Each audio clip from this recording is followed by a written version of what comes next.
MEYO મેયો દ્વારા દેશભક્તિ એકતાના પ્રદર્શનમાં ઈદ ઉત્સવ 2નું ભવ્ય આયોજન કરવામાં આવ્યું હતું, જેની પ્રેસ કોન્ફરન્સ પણ આયોજિત કરાઈ હતી। મેયો કમિટીના સભ્ય શૈલેષ ચાંડકે જણાવ્યું કે ક્રિકેટ ટુર્નામેન્ટ 9 મેથી 12 મે 2025 દરમિયાન સુરતના ભીમરાડ સ્થિત બીજે પટેલ ગ્રાઉન્ડ ખાતે યોજાશે। ગુરુવારના રોજ એક પત્રકાર પરિષદનું આયોજન પણ કરાયું, જેમાં સમિતિના સભ્ય વિવેક ડોડિયાએ જણાવ્યું કે સુરતમાં ઉત્સાહી ઉદ્યોગ સાહસિકો ક્રિકેટરો દેશ માટે સાથે મળીને રમશે। સમિતિના સભ્ય વિજય ભટ્ટે જણાવ્યું કે આ વર્ષે અમારી થીમ સરહદ ઉપર દેશનું રક્ષણ કરેલા ભારતીય સશસ્ત્ર કર્મચારીઓના કલ્યાણ પુનર્વસનને ટેકો આપવાનો છે। આ સાથે સમિતિના સભ્ય રાજુભાઈ ગાંધીએ જણાવ્યું કે કાર્યક્રમમાં ખાસ મહેમાન શ્રી જિગ્નેશભાઈ પાટીલ, શ્રી સૌરભ પારડી, શ્રી અનુપમસિંહ ગેહલોત હાજર રહેશે। આ કાર્યક્રમમાં શહેરના અન્ય ઘણા મહાનુભાવો પણ હાજર રહેશે। કાર્યક્રમમાં મુખ્ય ભાગીદાર યુનિસન ડેવલપર્સના કૃષ્ણકાંત ભટ્ટુરે જણાવ્યું કે આ અનોખા કાર્યક્રમમાં મેયોનો સહયોગ મેળવવો એ ખૂબ જ ગૌરવની વાત છે અને આ દરમિયાન જે કોઈ પણ પૈસા મળશે, ધનરાશિ મળશે, એ સૈન્યના શહીદ સૈનિકોના પરિવારોને સહાય કરવામાં આવશે। મારું નામ શૈલેષ ચાંડક છે અને અમારી એક સંસ્થા છે મેયો મહેશ્વરી એન્ટરપ્રિન્યોર યુથ ઓર્ગેનાઇઝેશન, જેની અંદર અમારા સમાજના લગભગ 200 લોકોનું ફેમિલી આખું એકત્રિત થયેલું છે અને દર વર્ષે અમે કોઈને કોઈ સોશિયલ કોઝ લઈને ક્રિકેટનું આયોજન કરીએ છીએ। અને આ ફેરી અમારું જે સોશિયલ કોઝ છે તે અમારા દેશને સેનાઓની જે શહીદ પરિવાર છે એમને સહાયતા કરવાના માટે અમે આયોજન કર્યું છે અને અમે એનું નામ આપ્યું છે હિન્દુત્સવ 2 કરીને। હવે આ હિન્દુત્સવ 2ની અંદર એવું છે કે અમારી આખી સંસ્થામાં જેટલા બી હમણાં ક્રિકેટ ટુર્નામેન્ટ થશે, જેની અંદર અમારા જેન્ટ્સના, લેડીઝની અને છોકરાઓના, છોકરીઓના બધીની અલગ અલગ ટીમો બને છે અને ઓપન ગ્રાઉન્ડની અંદર આખું ટુર્નામેન્ટ કરવામાં આવે છે। અને આની અંદર આ લોકો જેટલા બી રન ઉમેરશે એ બધા રનોના અમે 100 રૂપિયાની મલ્ટિપલના હિસાબથી જેટલું બી અમારું ફંડ એકત્રિત થાય છે અને એની અલાવા બીજા બી જે સહયોગ લોકો પાસેથી મળે છે તો એ બધા ફંડને અમે સંપૂર્ણ રૂપથી સિર્ફ સરકાર આપણે જે સેનાના પરિવાર છે એ લોકોની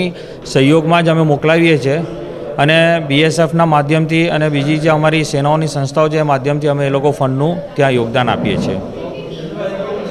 અમારી અંદર આ ફેરી અમારી જેન્ટ્સમાં જે છે તે 10 ટીમો છે, લેડીઝની અમારી 6 ટીમો છે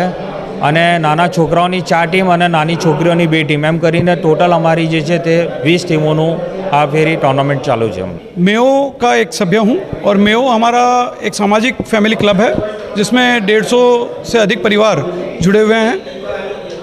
इस क्लब के माध्यम से हर वर्ष हम लोग एक क्रिकेट कार्निवल का आयोजन करते हैं, जिसमें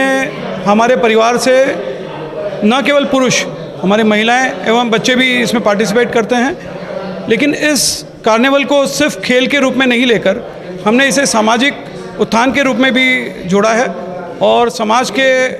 लिए हितवाय क्या कार्य कर सकते हैं उसके लिए भी हम इसमें आयोजन करते हैं। 2017 से मेयो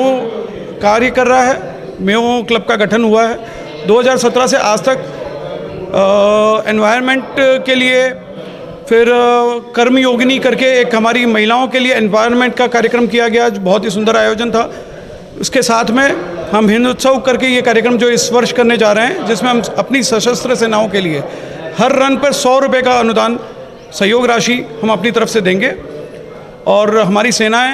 हमारी बॉर्डर पर जो हमारी रक्षा कर रही है तो वो अपना फ़र्ज़ निभा रही है और हम शायद देश में रहकर उनके परिवारों की रक्षा कर हम उनके लिए अपना फ़र्ज़ निभा सकते हैं। जैसे मैंने बताया कि हर रन पे 100 रुपये हमारी मिनिमम राशि है और जब ये टूर्नामेंट चल रहा होता है तब कई लोग सामने से सहयोग करने आते हैं, तो वो राशि को और साथ में जोड़ दिया जाता है और ये राशि हर रन पे 100 रुपये से बढ़कर ये करीब करीब 500 रुपये तक भी चली जाती है। तो मिनिमम 100 रुपये रन पे जो राशि है वो हमारे मेयो क्लब की तरफ से दिया जाएगा। उसके अलावा जो हमारे साथ में सहयोगी और भी जुड़ेंगे उनके द्वारा जो अन्य राशि घोषित की जाएगी वो राशि को साथ में जोड़ के हम इसका अनुदान देंगे।